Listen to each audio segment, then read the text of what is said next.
राधे राधे, प्रणाम। मैं पूनम अपने YouTube चैनल पूनम सरिता संगीत में आप सबका तहे दिल से स्वागत करती हूँ और आप सबके लिए ईश्वर से मंगल कामना करती हूँ।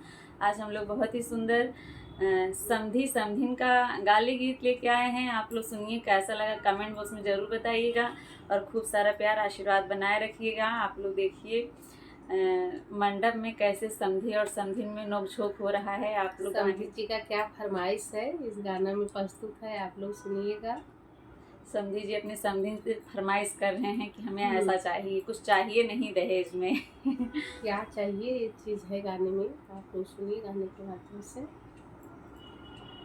माड़ो के हिलाई समधी मांगई समधिनिया हो, माड़ो के हिलाई समधी मांगई समधिनिया। यार मड़वा में भीड़ भइले भारी, बड़ा रंगदार समधी। हाँ, मड़वा में भीड़ भइल भारी, बड़ा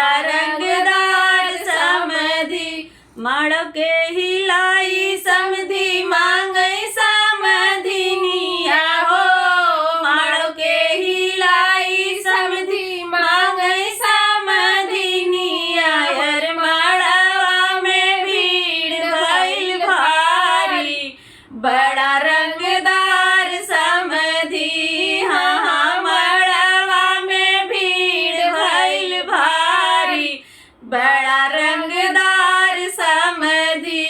खैले नाही खाना बैठल बाटे